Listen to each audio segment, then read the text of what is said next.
Bravemaker Show is hosted by Tony Gapperstone and Christina Jackson. Thanks for tuning in. It's showtime. Hey, thanks for tuning in. This is Tony Gapperstone. I am live in Redwood City, California. My pronouns are he, him, his. I am a writer and a director and an actor, and I am a Caucasian man with some brown hair, sporting some glasses today in a studio that has the word Bravemaker at the back. Love doing this show every week. If you want to connect with me, I'm on all the socials. Feel free to find me at Tony Gapperstone, and my website is tonygap.com. I am always with my friend and collaborator and now producer of my next feature film, Christina Ray Jackson. It's so exciting. What's going on, Tony? I'm Christina Ray Jackson, and you can find me at Christina Ray Jackson on Instagram or ChristinaJackson.com. Head over to my website, check it out. I put up all my cosplay there, so if you're not an Instagrammer, you can go to the website. I'm coming to you from Dublin, California, and it is a beautiful sunny day. I'm in my studio. I'm an African-American woman, and I'm rocking some wild salt and pepper curly hair today with the Wakanda top on, and always the gold POW chain representing the comic book life here. And and I'm in my favorite power chair by Will. I love it. Moms did the hair. You know, Shirley went for it. We like drama, and I think she nailed it. Nailed it. Looking good. Right on. Well, every week, you know how we start the show. Christina, how are you braving your way toward your creative goals? 2 ways: pitching, and more pitching. What is it? ABC, always be closing. Tony and I, this is like pitch week. We've been nonstop pitching now for a couple of days. So that's what's fun about that is you get better and better. It's like nerve-wracking when you first get in and start jangling that cup and asking for money. And after a while, it's just like it's old hat. Like, this is what you do, you know, and you get more confident in what you're doing. So pitching and the comic book, I missed another date. And so I'm not going to announce a date, but I will say it'll be out by the end of March. Yay! And I'm still moving forward with that. I'm not going to let it get me down, you know? It'll come together. Love it. Right on.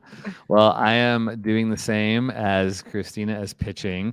I have been asking and making meetings. Like, my meeting schedule has been pretty full up, and I don't mind it. I like telling people about this next film that we're doing. We're interviewing for crew roles, cinematographers and sound recorders, and really trying to be intentional with the cast, obviously, and the crew that we're hiring for Go Veronica Go, which is our next feature film. So that's how I'm braving my way, just asking, getting out there, making these connections, and trying to put the right team together. It's been really exciting. Christina, also, we're doing this thing every Friday, which I'll say the power of asking is why we're in this. It's kind of like a master class in a way. We're in this creative cohort that cost a lot of money to get in, but we just asked for a discount, and we got not only a discount, but a 2-for-1 deal. So Christina and I are in this thing, and it's just so good. So we're learning a lot. It's so good. Yeah. So go after beautiful your community. Goals. That's right. Go after your goals. Right. Go after your dreams, y'all. Keep doing it. Bravemaker is a 501c3 nonprofit, and we want to say thank you to all of you who support us to do this work, because we love it and it's a gift. And today we're going to talk to a director of a new film that is available for you to watch on Amazon Prime. And she's also a Bay Area filmmaker, which is cool. She said her film is a love letter to the Bay. Let's welcome Amy Glazer. Welcome, Amy. I love your hair, by the way. So thank you. I'm go for that. I'm weaving it in, so I hate to go off. Let it go. Yeah. Why not? Wise women unite, and you're young, so you get to pretend to be wise. Thank you. Good for you guys. Good for you guys. Believe me, I know how hard it is to ask for money, to raise money, to make a film on a very, very small budget. There's thank God I've been nice to people all my life, because it takes a lot of friends to support your dreams. So good for you. Thanks for And saying that. That's a really good Yeah, point. thank you. Right? I mean, I didn't pay for one location in that film because, I mean, a friend of mine does colonoscopies, and he let us have his. We turned it into a birthing, room, and it's kind of interesting how that works. And a bookstore where I've been shopping my whole, for 28 years, handed me the keys and said, "Do the last scene in here, no problem. Just leave me the key when you're done." So Wow, that. Amy's coming in hot, dropping gems straight out the gate. Yeah, That's no, but amazing. because my other hat is I'm a professor, and I try to enable young filmmakers, and old filmmakers, because I came into this late because I was a theater director for 30 years. I mean, I'm still a theater director, but that's kind of what I did until I decided to have an affair with film. So, And it's so going there. beautifully. No, but Well, Amy, we want to jump. Go on. No, go. We want to jump right in with your origin story. We'd love to know, where were you born and raised, and how has your journey uniquely prepared you for the beautiful work you're doing out here in the Bay Area now? Oh, that's an interesting question. Well, I was born and raised in Miami Beach with a lot of time in Manhattan, and my father had a film society, so he was bringing. My brother and I would just sort of take tickets and then watch every Bergman film and every Fellini film, and he was sort of, they brought culture to Miami Beach and to Miami. They had sort of fled during the McCarthy era, so they moved, from the East Coast further south to Miami. So there was all that, and there was a real political world around us because my parents were very involved in the civil rights movement, and so. As a child, we loved film, and my uncle was a producer, and he produced 12 Chairs and Take the Money and Run, and the film called The Producer. And my brother and I were on the set during that entire summer that they were shooting it with Mel Brooks and Zero Mostel. And I think that's sort of where it all began for me. Are you all there? We are here. I was Sorry, muted. I love that because we usually ask, are you first or second generation filmmaker? And you are a second generation. That's wonderful. Second generation. And my brother is also a filmmaker. He's a director and a screenwriter. And he's the angel on all my films. Mitch wrote The Recruit and Great Expectations and a lot. But he produces, and so he's always like there script doctoring for me and helping me get Sheryl Crow, his dear friend, to give me a song in Beautiful Dreamer, and Bonnie Bishop, and Steve Jordan. How so fun. he's a big rock and roll guy. That is so fun. Yeah. I don't think we've had sibling filmmakers on the show before. That's so cool. It's really helpful. He's, I'm his first read and he's my first read, and it's kind of neat. So people get tired of hearing my brother said, but it's like, I'm always going to be his baby sister, and I'll always say that. So they just have to get used to it. But, so Amy, your film, Beautiful Dreamer, also known as A Surrogate, we're going to watch the trailer. It was in the Frameline Film Festival. And if you are watching us live or on the replay, you'll see it on the screen. If you're listening to the audio version, you will be able to hear it. So stand by as we bring up the trailer. Very proud of the reframe classification. We're pregnant. Oh my God, that's great. Congratulations. Thank you. How far along? 32 weeks. Wait, 8 months? Which is the other thing. We got a surrogate.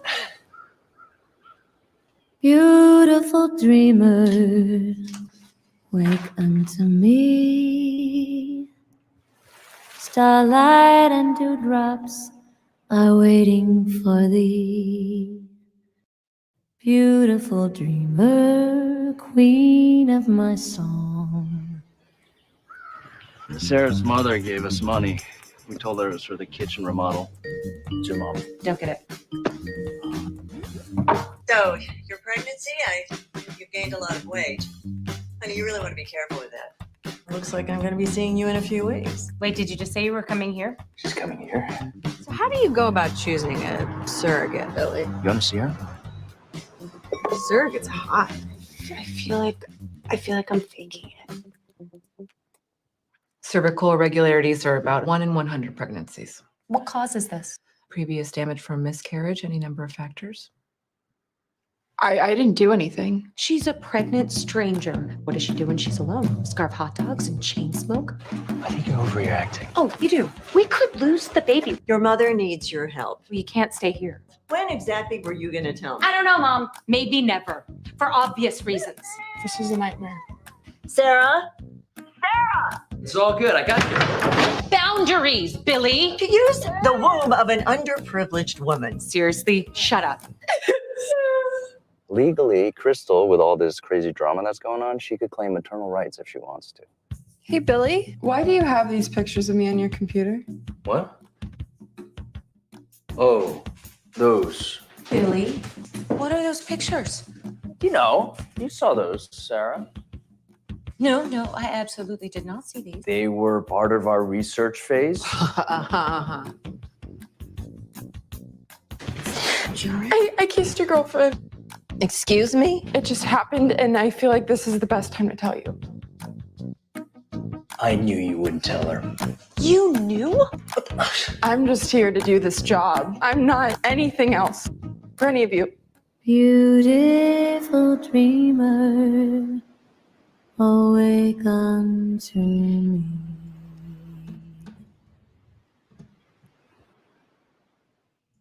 All right, let's get into it. Beautiful Dreamer, now called The Surrogate on Amazon Prime. Christina and I both watched. Let's talk about the making of this film. It started out as a play, and then it was adapted, right? Right. Patricia Cotter wrote the script and the screenplay, and then my producer Lynn Webb and I worked with her in adapting it and making it look like the Bay Area, look like our community.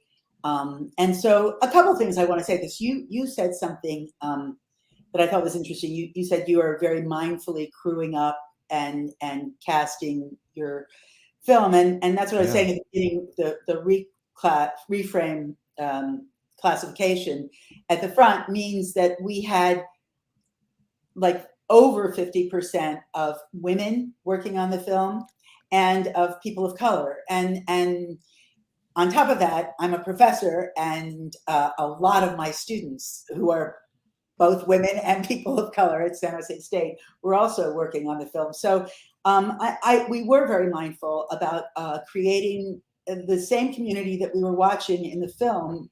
I wanted that represented behind the camera as well. Mm-hmm.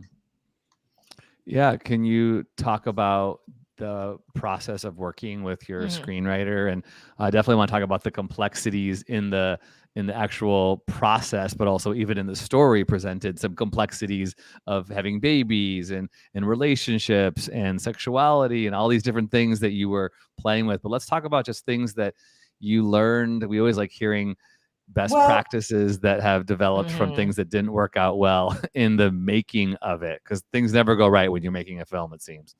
Well, you have to, in this last film, we had a blessing in the beginning because we shot in Hawaii, Kumahina, and she said, nothing will go as you expect, but what is unexpected, if you embrace it, might be the happy accidents that are at the heart of your film. And I think that's very much how filmmaking is for me. It's very serendipitous in that way. And if you go with it, sort of like waiting for that set of waves to come and you just go with it, it works. This was very much a collaboration between the original Patricia Cotter and Lynn Webb, my producer, and me. But at some point as a director, you have to make it your story. You have to find, what's yours in it. And I always have this sort of, I call her my script doctor that I work with who kind of helps me, because I don't think of myself as a writer for the most part, but Terrell Seltzer. And so, but we're all women and we all had input and ideas. And so at the helm, I think it was me always going back to the story and the narrative and what story I wanted to tell and whose story it was and what was at the center of it. But I have to say that it is a collaborative art form, and and the bones of the story were Patricia Cotter's, and I then hooked myself to that. I had some, years of struggling with infertility. I ended up with one child whom I adore, but it's funny because the one character, everybody, they like her arc, but they don't really like Sarah. Nobody likes Sarah. But every time like a friend tells me, I don't know about Sarah, I keep going, I'm Sarah.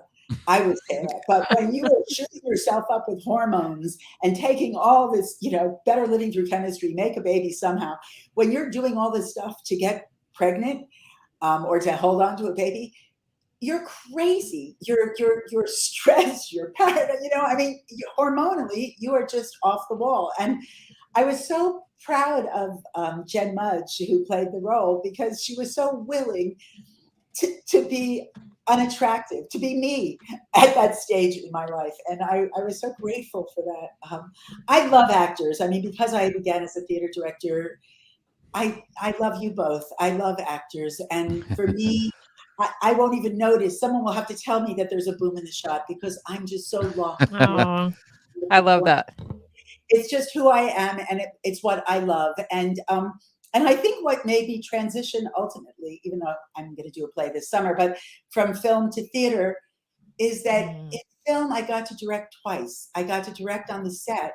Yeah. And I got to direct in the editing. And when you have good actors, even when you only have 18 days or 21 days, which is, normally what I shoot a movie in, you're able to get enough colors and enough opportunities in that rubric and in the way you can cut it together that it becomes a whole nother joy and dance, that anyhow. So I have to say that's I think that's what makes me I love them both, but what made me sort of leave my husband, which was theater, of 25 years, and move over to my lover, which is film, because I like hanging onto a project longer than it takes to throw it up on the wall for the stage and open it up, get sick opening night, and then the reviews come in and either the man's clapping or he's not. I just, this way there's time to live with it and to shape it and to sculpt it. It's more mindful for me. Now that you've had a chance to live with it, do you feel like the part of the story, and I'd love for you to clarify, what did you want viewers to take away from the story? And do you think that is what's happening now that the film is out and available?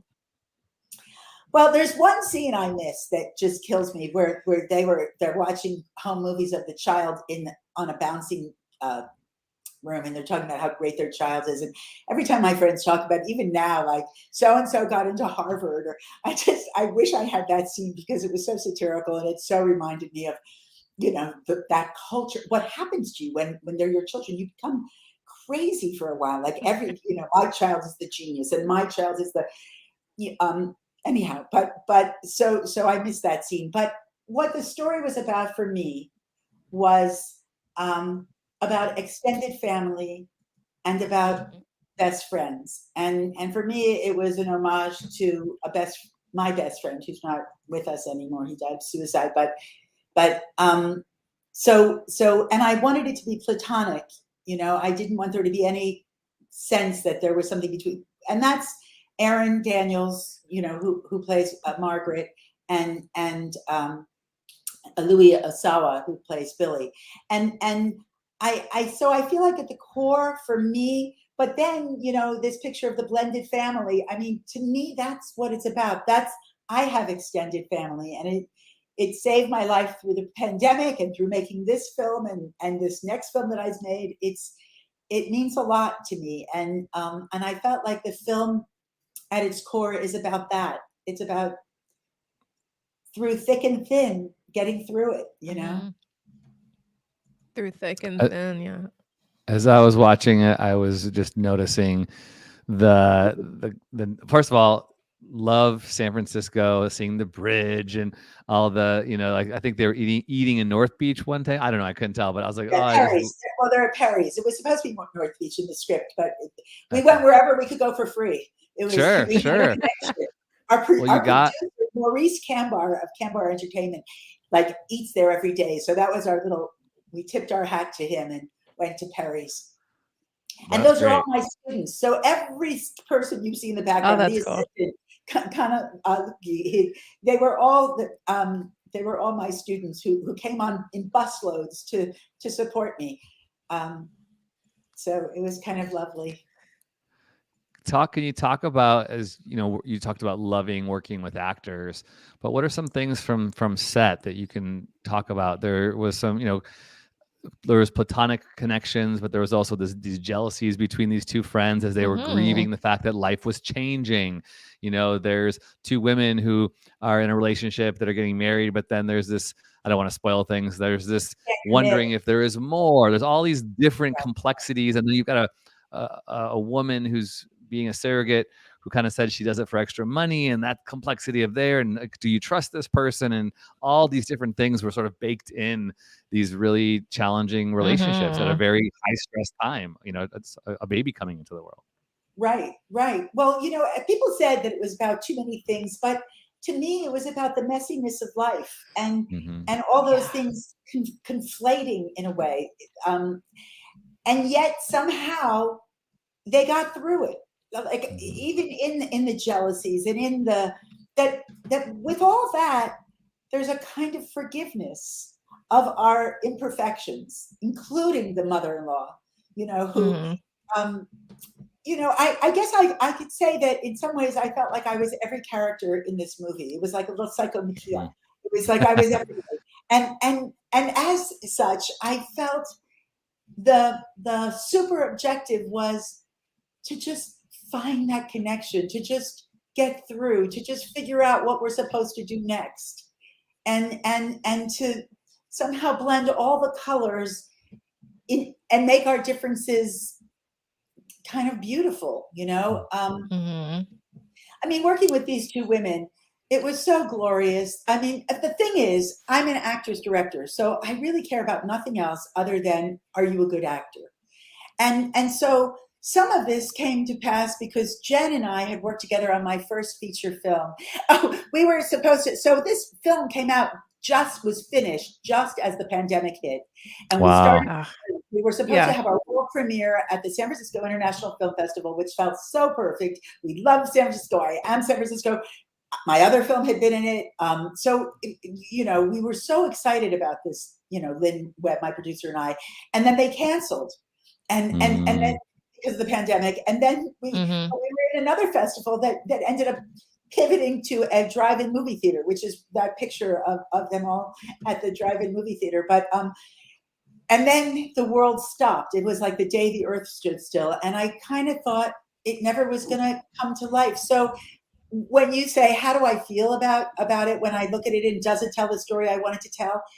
It does, and I feel so grateful. And every moment for me, these are snapshots of such joy. The shooting of this movie, because they were great actors, and many of whom I worked together. But like I was going to say, when I called Jen Mudge and I said, "Who could play your husband?"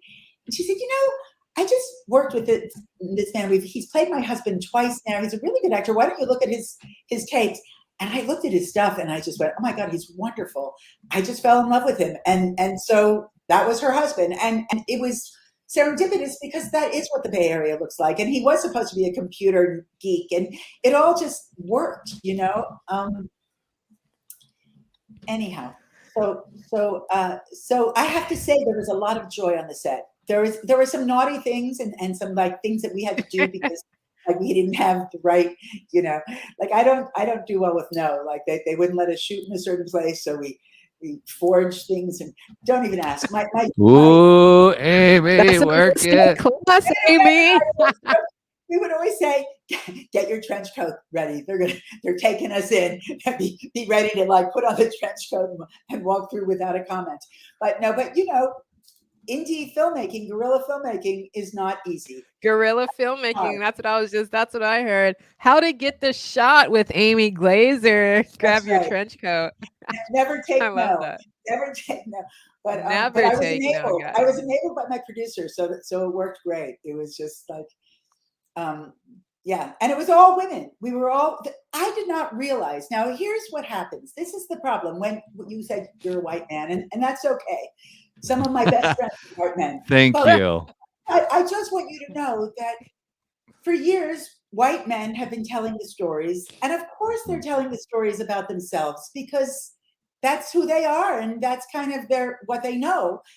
And I did not realize until the day that we were shooting that moment where she says, Billy, what are these pictures about? But until that day when she was shooting that picture, that scene, Louis said to me, because, I'm feeling a little tender. This is like a little stressful, this moment. It is the climatic moment where he, the obligatory scene, who did what with which, to whom, and why. And I turned to him and I said, don't be ridiculous. We're a family. We love you. We're just going to play. He said, I'm the only man here. And I went, don't be ridiculous. That's crazy. He said, I'm the only man in the movie. And I went, you are? Now, I had been living with it and working on it. And it never occurred to me. It never occurred to me that it's true. He was such a great sport and such a sweetheart and such a brilliant actor. I mean, they're all just brilliant actors. It was such a fun ensemble to work with. And at the end of the day, that's really all I care about. And then there were all my people from the Bay Area. So Joy Carlin, who plays the nosy next door neighbor. She was great. Yeah, she was great. She was great. And Ann Dara, who played the friend of Wendy Malick on her when she shows up with her broken foot, and Amy Resnick, who plays the therapist, who's a Bay Area gem, and an actress that I love and I've worked with many times. And there's Wendy. There we all are, and that's my former student. Now she works in the field, and she was our camera head. So that it was like a very much a girl's team. My cinematographer, though, who I have to credit, who just shot my other movie, we've done 4 movies together, Jim Orr, he's like my second half. And so he and I do this dance that's really incredible. And it was edited by the great Rick LeComte. And these are all local, wonderful, well, Jim is from LA, but Rick is a local editor who edited a couple other films of mine. So it's just like the team. We get the band together. Oh, my art director is also, he had done a few. So it was like getting the band. There's a Yiddish word called Alta Kaker, which means old shitters. I got all the old team together, and there we were. Oh, sorry, maybe we can't say that. Sorry. You could say that. It's all good. We're adults here who can handle it. So it makes me happy when I think about the film. And I hope people watch it. That's what I want. I want Amazon Prime. Go to Amazon Prime. I told Amy an email. Ironically, I executive produced a film called The Surrogate as well. That's on Amazon Prime right now. So there's lots of surrogates out there. So watch them both. The one by Jeremy Hirsch and the one by Amy Glazer. That's right. That's funny. That's so funny. But yeah, can you? I want to. We're actually having some issues with that, but hopefully it will be straightened out soon. But IMDb has me listed as the director of one of the horror ones. I don't know if that's yours or not. No, a guy named David wrote me and said, why are you credited as the director of my film? And I'm like, oh my God. So we're working. Yeah, I noticed in your IMDb description, it was like a ghost horror or something like that. Yeah, no, that's all wrong. Don't go there. But it'll be fixed. They promised me. So let's talk some quick details. Bay Area filming. You said 21 days. Anything you can talk about? Just your scheduling, things that you learn, things that you would do different next time. I love hearing tips and tricks from directors about what didn't work and what did work. And by the way, shout out to Catherine Smith McGlynn, who's your actor. She's a friend, and she was on the show, and we connected because of her. So we're grateful that we have you because of her. She is amazing, and working with her. I mean, this is what I'm telling you. This is to me. I would rather have a $300,000 budget. Not that that's what it was, but I would rather have that ultra low budget and be able to work with actresses like Catherine and Erin than all the pyrotechnics in the world and actors that don't bring the kind of authenticity and complexity and nuance that Catherine, that they all bring, and it was such a gorgeous ensemble. But I guess here's one thing I can tell you is don't be afraid of oneers. I could trying to make our day. I don't even know if it was 21 days. It might have been 20 days. This last one was 18 days in Hawaii. But trying to make your day when the light is going down and you're having problems and you're trying to get coverage, especially when there's lots of characters in a scene, is problematic and is long and is arduous. But if you have the right ensemble of actors and you can get the timing right, you can do it in a oneer. And you can save enormous amounts of time. You just choreograph the oneer with the cinematographer, and you just rehearse it a couple times, which gets everybody into the right rhythm. And I guess this is my background as a theater director. And then you go for it, and you live or die. You get 2 or 3 takes of it, and that's that. But go for the oneer. I love the oneers. Can you point to where we saw that? Sure. So the scene where she's brushing her teeth and her water breaks. Yeah. And then she goes into the laundry room and says, "Oh my God, my water breaks." And Jen goes, "Oh my God, oh my God." And they start running through the hallway. And, obstacles are your friend. So always give yourself as many obstacles as possible. They were redoing her kitchen finally. And so I stuck a plastic and we redid everything so that we had, and I got my producer with a saw to stand up on in the kitchen and be sawing. Everything changed because we were going to shoot it, in little fragments.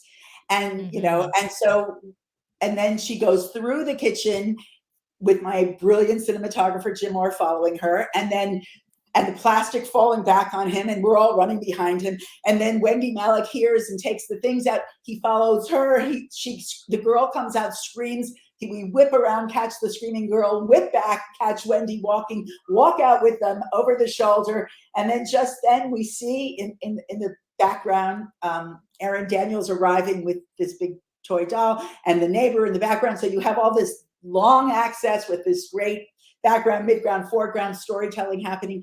And it all happened in a third of the time. We were done early that day. And it was the brilliance of a oneer. So that's something I can share. Great. That's amazing. Awesome. Look out for that scene in the film. That is so fun to know, having seen it and now to know the technical side, how you shot that. That's very cool.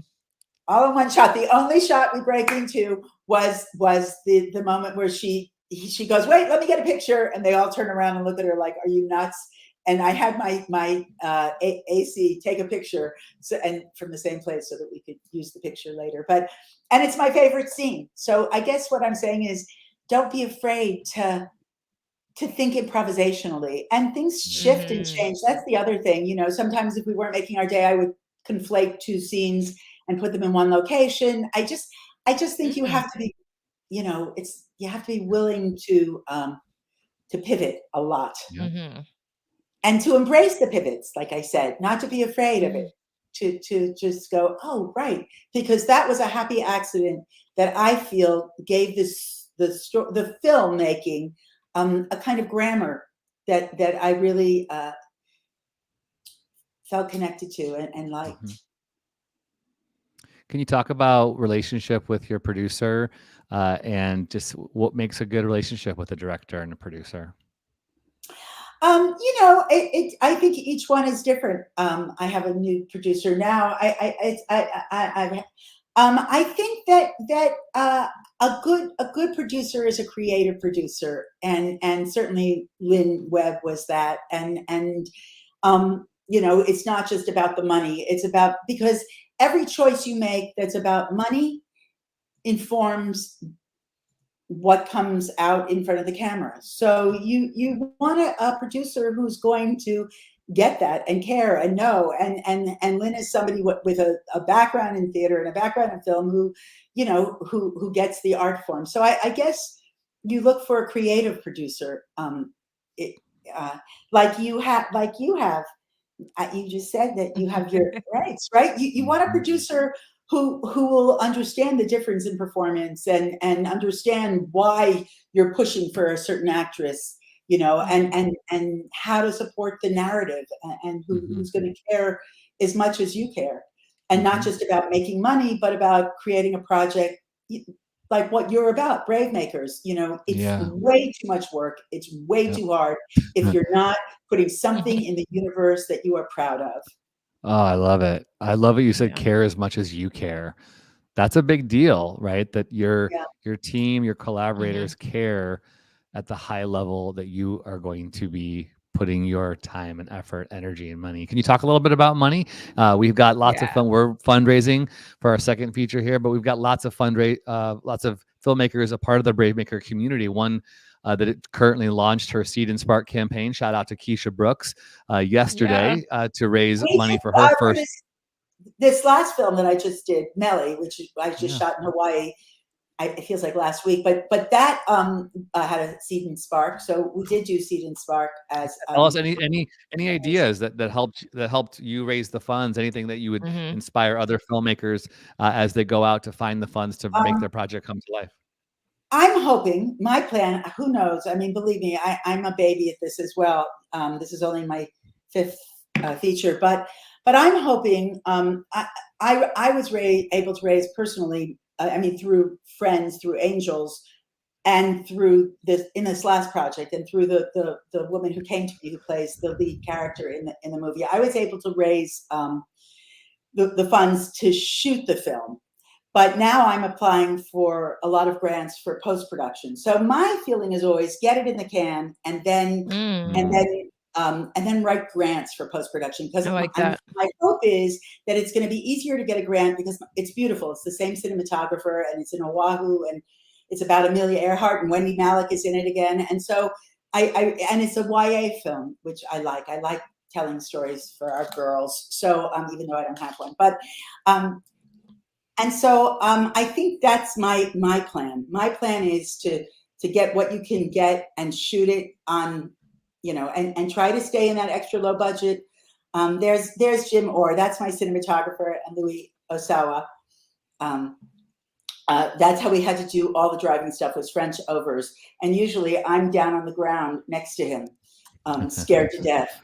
But going, Louis, drive carefully. You sure you know how to drive a stick shift?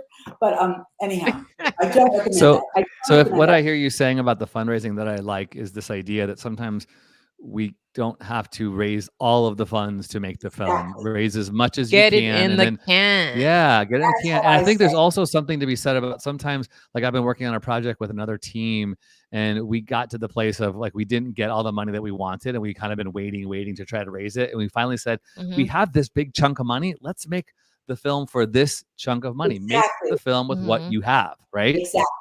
Exactly. And that's what I just did with this last film. I said we could wait forever, but if you want to make this movie, this proactive young actress who wanted to tell this story, I said, let's just do it. We can do it. And then I found, enough to at least be able to, to do it. But, and with Lynn Webb, Cambar Entertainment was our, which is, she is the head of Cambar Entertainment.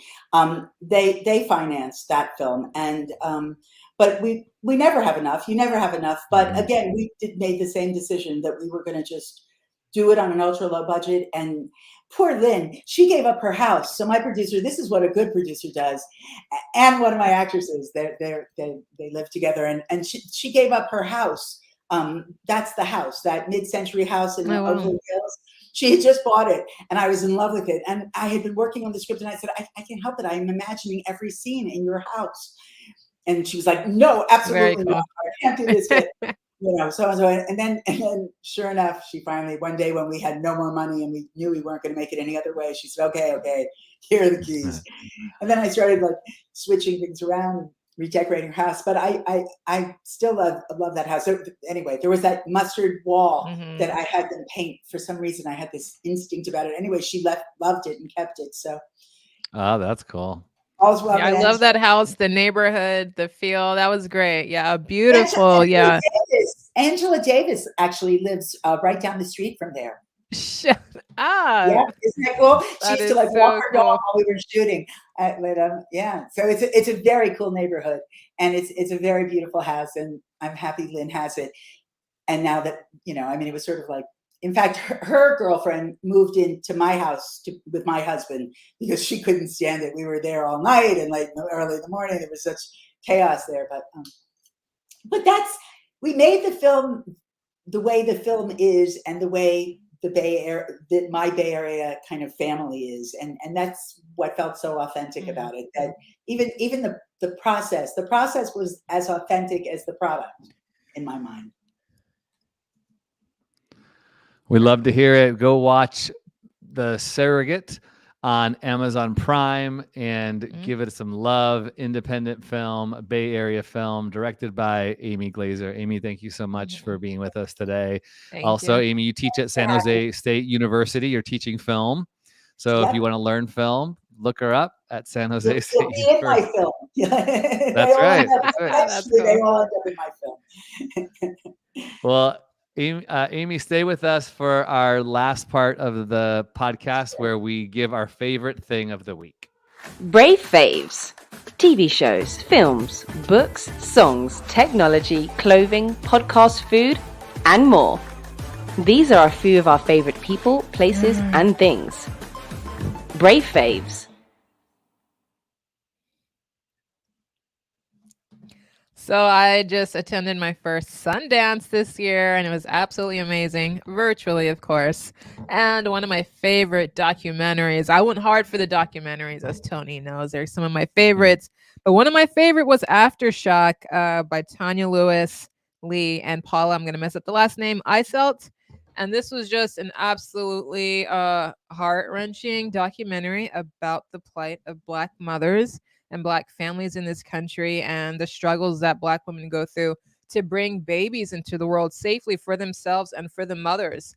And it highlighted some of the cases with some of the husbands who lost their wives really unnecessarily, really due to racism and neglect and poor care for African American women, just really unnecessary tragedies going on. So Aftershock, it shook me. It's a phenomenal documentary. You got to check it out. Hopefully we can get them on the show. That'd be amazing. That's my brave fave. Definitely watch documentaries and check out Aftershock. It got picked up by Disney, which is amazing. It's so much fun to see the films, make it to Sundance. You know everything it took, and then they win. They won at Sundance, and then they got distribution. So that's the goal, right?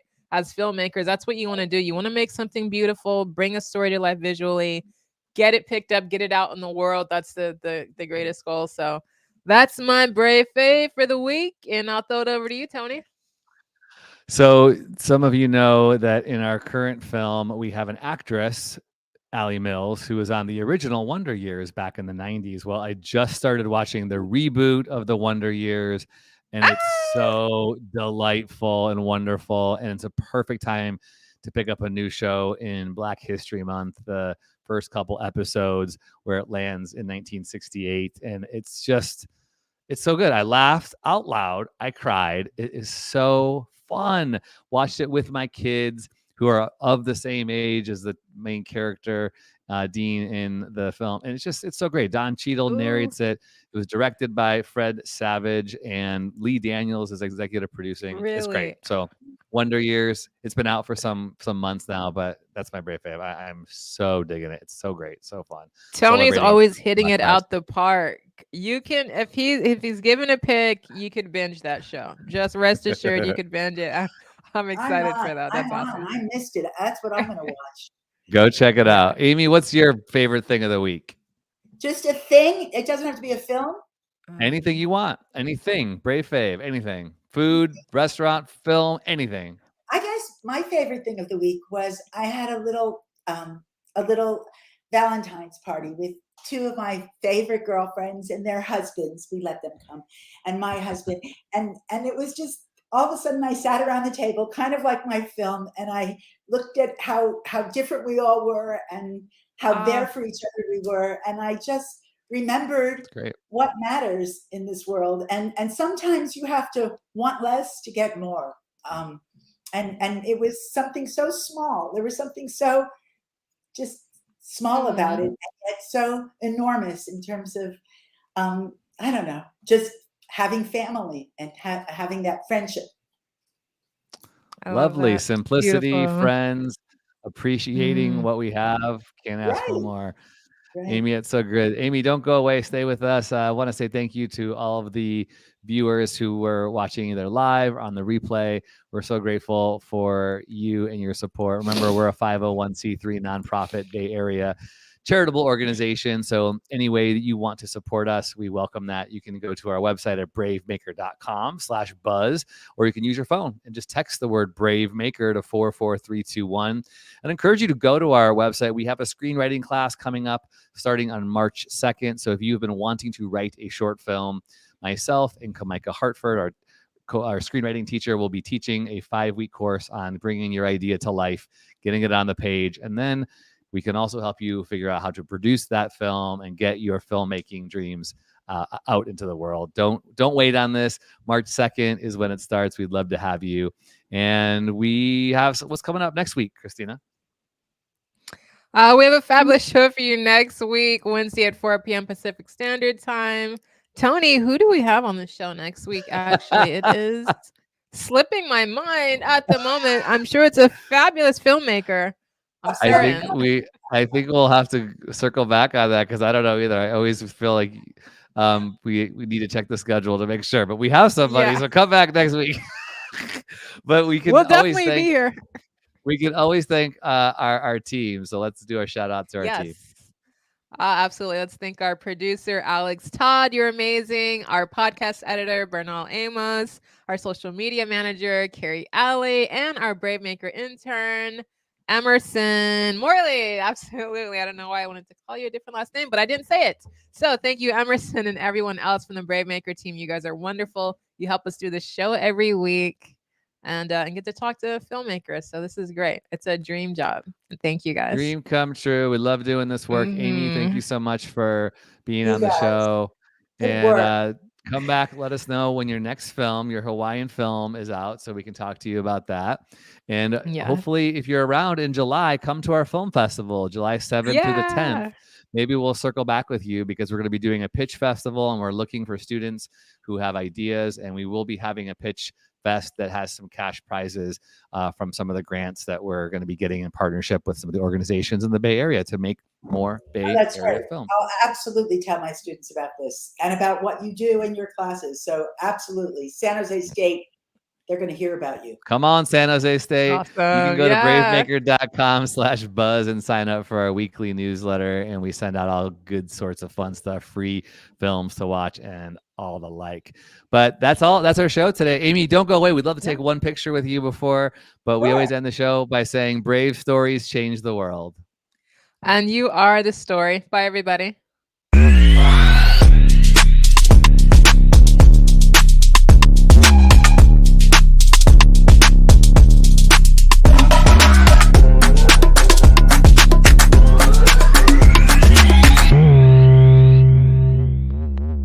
Follow us on Instagram, Twitter, YouTube, and Facebook at bravemaker.org. Like, subscribe, and share. To become a monthly donor, text the word BraveMaker to 44321 or go to bravemaker.com/donate. Thanks for tuning in.